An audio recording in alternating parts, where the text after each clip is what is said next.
Ahora bien, los primers.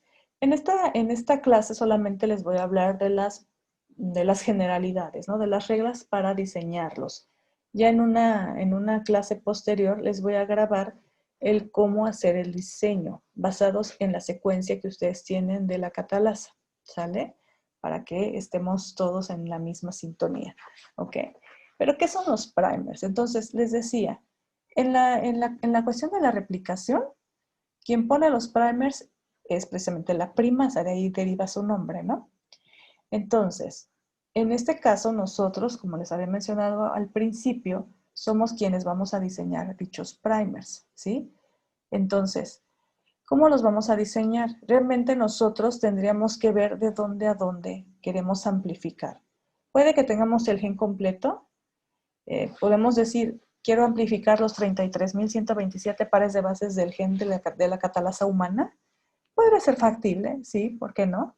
Entonces tendríamos que ver nada más las indicaciones de tomar siempre el inicio y el final del gen y a partir de ahí poner todo lo necesario para poder llevar a cabo la reacción. ¿Sale? Bueno, vamos a ver cómo se diseña unos primers que funcionen, que me produzcan un amplicón que va a funcionar como una sonda, ¿sí? Pero también más adelante vamos a hablar de la clonación molecular. Entonces, ¿cómo voy a diseñar mis primers? Ahí también vamos a meter el tema de PCR, ¿sí? Sobre todo aquí en el diseño de los primers, porque el diseño cambia totalmente. E incluso si nosotros queremos hacer análisis de la expresión, pues tendríamos que tomar en cuenta que, pues, por ejemplo, los primers no caigan en una zona de interés, etcétera, ¿no? Si son primers para mutagénesis dirigida, ¿no? Que esa es una estrategia que si nos da tiempo lo vamos a poder ver, pero también funciona, ¿sí? Con base a PCR, ¿no? Anillamiento de genes. Son estrategias que se utilizan más para la ingeniería genética, por ejemplo. ¿Sale? Entonces, aquí ya ustedes me han escuchado hablar del término amplicón. El amplicón me voy a estar refiriendo siempre a lo que es equivalente al producto de PCR, lo que yo voy a obtener. ¿Sale? Muy bien. Y bien, el diseño de oligos es el siguiente. Generalmente, bueno, nosotros tenemos que hacer un juego, ¿sí? Que les decía, uno que va a hibridar en una de las dos cadenas, ¿sí? El del lado izquierdo y otro que tiene que hibridar del lado derecho, de tal manera que me delimite, ¿no? Mi área de dónde a dónde quiero que me amplifique. ¿Sale? Entonces, generalmente el de la izquierda, ¿sí? Ya es como un término coloquial que le ponen, el forward o el FWD, que se encuentra precisamente en este extremo, y el que le conocen como el reverse, porque generalmente tal, les voy a decir, le tenemos que sacar ahí un juego interesante reversa complementaria. Ya lo vamos a ver cuando hagamos el diseño de los premios para que les quede más claro por qué se llama reverse, ¿sale? Sin embargo, fíjense que aquí es interesante, no utilizamos las dos hebras para hacer el diseño. Todo lo hacemos basado solamente en la cadena que va de 5' hacia 3', ¿sí? Por esa razón tenemos que hacerle aquí unos cambios al primer reverse para que cuando nosotros lo diseñemos, ¿sí? Y cuando lo pongamos ya en la reacción, funcione sin ningún problema. Las reglas generales para poder llevar a cabo el diseño de los primers son las siguientes, ¿sí? Estos primers, si estamos hablando de un diseño óptimo, tienen que estar o tener un tamaño, perdón, de 20 a 30 pares de bases. Deben de tener una ATM que va de 40 a 60 grados centígrados. Esa ATM, ¿no? No sé si ustedes recuerdan en sus clases de biología molecular, que tiene que ver precisamente con la desnaturalización, ¿sí? Y que, bueno, los que llevaron conmigo, recuerden que decía, y lo vamos a ver, ¿no? Cuando veamos PCR o que veamos cuestiones que tengan que ver con hibridación o desnaturalización finalmente, ¿no? Aquí es donde entra ese término, ¿sí? Vamos a ver que en este caso la TM de debe ser prácticamente igual a este. Y yo de entrada les digo, el criterio más importante para diseñar unos primers debe ser eso, que la TM sea igual o con una diferencia de hasta 2 grados centígrados, ¿sale? Ahora bien, realmente aquí, bueno, dice una pinza o un clamp. Bueno, generalmente se dice que para que una PCR pueda llevarse a cabo sin ningún problema, generalmente nuestro primer, al final, tiene que coincidir. Vamos a suponer que este extremo 3' tiene que hibridarse bien con el ADN molde, pero tiene que coincidir con una pinza. Esto es una pinza de 2 o 3 citosinas o guaninas, o un juego de estas. ¿Por qué razón? Porque por este lado, cuando al momento que va a hacer la polimerización, en este caso la ADN polimerasa lo agarra como con más firmeza, por así decirlo, ¿no? Entonces, se dice que eso aumenta mucho la eficiencia, ¿no?, de la reacción, que tengamos aquí en este caso esta pinza, ¿no? Y en este caso para este primer pues tendría que estar aquí, vamos a poner que aquí nos quedó de este lado del primer, entonces aquí tendría que tener nuestro primer una parte final de GGC. Obviamente si esto no se presta, o sea, cuando ya diseñamos nuestros primers y por más que le buscamos que terminara con 2 guaninas o citosinas y no nos queda, pues no es necesario ponerle nosotros, ahí no le podríamos nosotros poner nuestra cosecha. Si no queda, no queda. ¿Sí? Se sugiere que sea, pero si no se puede, pues así lo podemos dejar, ¿sí? Mientras tengamos este criterio cumplido. El porcentaje de guanina y citosina.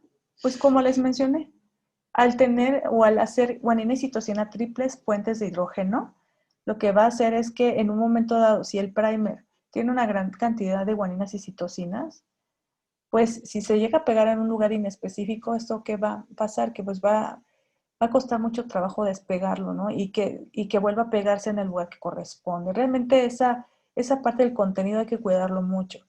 Se maneja que en un promedio o una buena cantidad o un buen porcentaje de un contenido de guanina y citosina, no debe de pasar el 55%. En un momento dado, si el organismo o el gen que les toca trabajar tiene una gran cantidad de guanina y citosina y les queda de 60 grados, bueno, entonces ahí estaríamos usando algunos ayudadores, se les llama, ¿no? Que nos ayudan precisamente a batir la temperatura media para que pueda llevarse a cabo la PCR, porque a veces esto impide que obtengamos resultados, ¿sí? Se utiliza, por ejemplo, el DMSO como un coadyuvante, ¿no? Entonces, pero eso ya son como ya más cuestiones más técnicas, en el momento que ustedes están realizando el PCR y observan esta problemática, ¿sale? Y bueno, todo el diseño lo vamos a basar sobre la cadena de 5 a 3', ¿sí? Ahí vamos a hacer, les decía, un juego interesante. Una vez que diseñamos nosotros nuestro par de oligos, ¿sí?, va a ser necesario analizarlos para evitar, ¿sí?, que al momento que nosotros los diseñemos, el mismo ligo pueda hacerse o pueda formarse consigo mismo en una horquilla, ¿sí? La horquilla son esta especie de estructuras que pues se pliegan y forman los hairpins, ¿no?, que les dicen. Este tipo de estructuras son muy comunes, por ejemplo, en las moléculas de RNA, que son moléculas lineales, tienden a hacer este tipo de estructuras de horquilla. Entonces, realmente nosotros también debemos de cuidar que nuestro primer, porque va a ser una molécula lineal, al momento que nos las dan y la ponemos en suspensión, realmente lo que va a hacer el primer es plegarse. Pero pues si no tiene consigo mismo cómo plegarse, pues va a permanecer pues lineal, ¿no? Y obviamente también aquí la temperatura nos ayuda mucho a mantenerlo lineal, ¿sí? Pero siempre hay que cuidar este aspecto.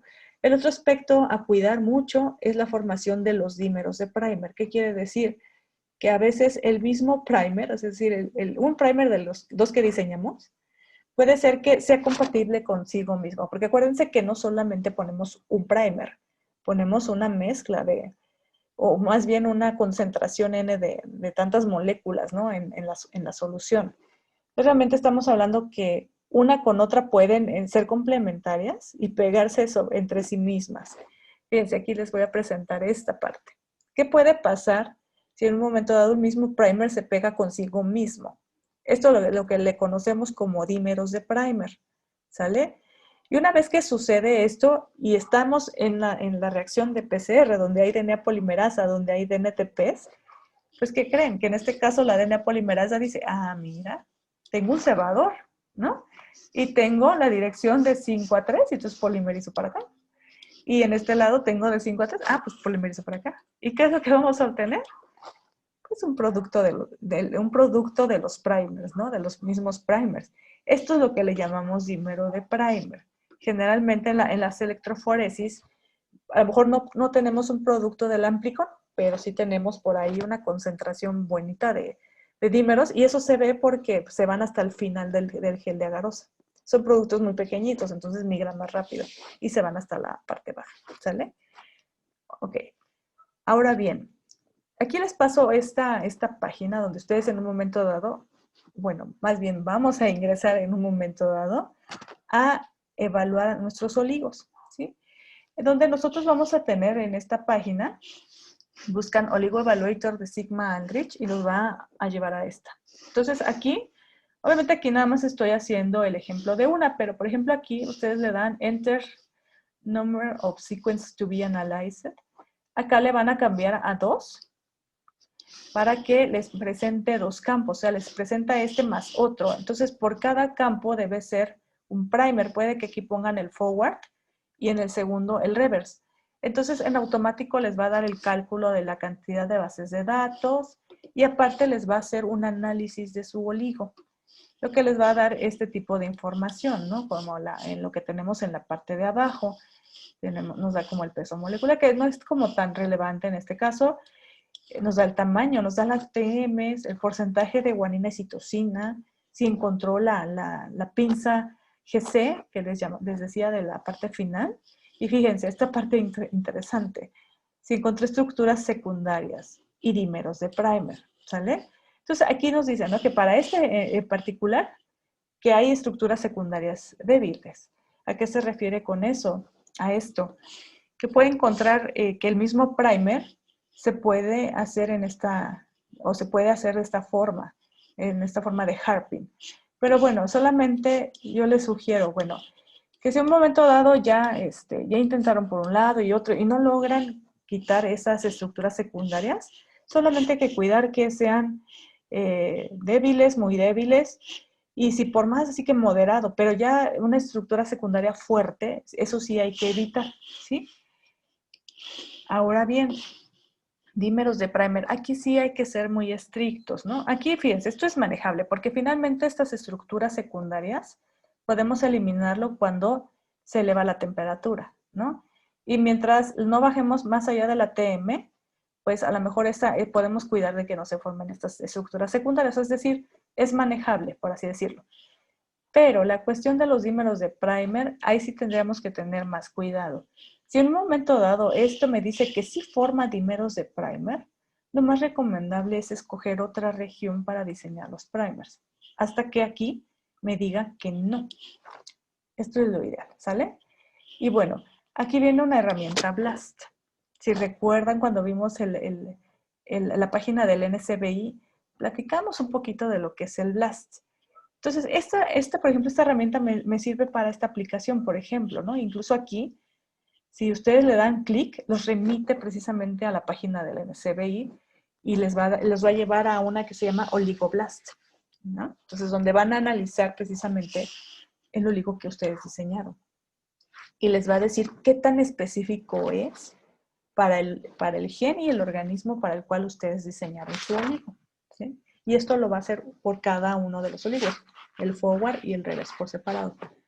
¿Ok?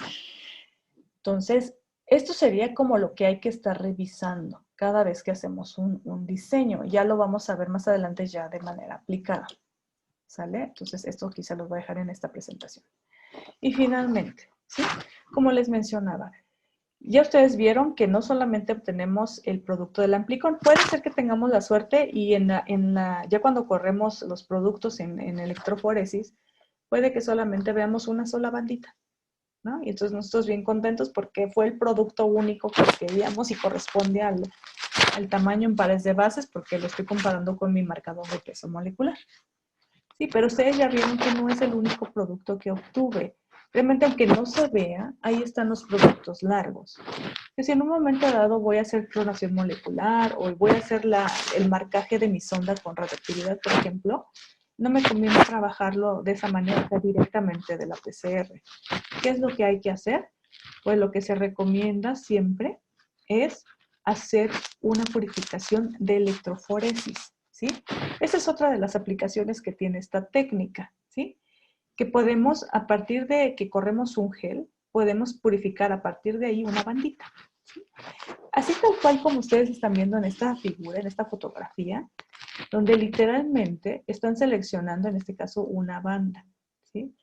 Y esa banda con el cúter la recortan, ¿sí? Obviamente esto es en presencia de luz ultravioleta, tendremos que tener un transiluminador y nosotros estar protegidos, ya sea que el mismo transiluminador tenga una cobertura de acrílico o nosotros manejar con una careta especial para que podamos ver el producto, porque lo vamos a cortar, ¿no? Entonces tenemos que tener buena vista para hacer el corte. Entonces, una vez que esto sucede, pues lo ponemos en un microtubo y pues hay diferentes métodos para poder purificarlo, ¿no? Entre los que más se recomienda, pues es el uso de kits, por ejemplo, ¿no? Yo este se me hace muy bueno, económico y muy, ¿cómo les dijera? En cuestión de tiempo, en 15 minutos ya hicieron su purificación de banda, ¿sí? Es decir, eliminan la garosa y solamente se quedan con el DNA o el producto isoamplicón. ¿Qué otra cosa se puede hacer? Pues aplicar técnicas como la de freeze and squeeze. Entonces, para no hacer más largo el video, les voy a dejar aparte el link para que vean el video de cómo se hace una purificación basada en este método de freeze and squeeze. Y van a ver que solamente necesitan un microtubo, una punta de pipeta o una punta para pipeta, pero con filtro, tener nitrógeno líquido o, en su defecto, tener un ultracongelador y una centrífuga. Y es todo lo que necesitan para poder hacer una purificación. Realmente es una técnica muy sencilla, ¿sí? Pero siempre es bueno, ¿sí? Esto siempre, o sea, una vez que terminamos la PCR, además recuerden que ahí vienen los elementos del buffer, la enzima, o sea, viene un montón de cosas ahí. Es necesario purificar, chicos. Con eso me despido en la clase de este día, para que ustedes revisen los conceptos nuevamente. La siguiente grabación va a ser acerca de cómo diseñamos los primers para amplificar una pequeña zona que nos va a servir a su vez como una sonda, que posteriormente vamos a trabajar en la técnica de Southern Blot.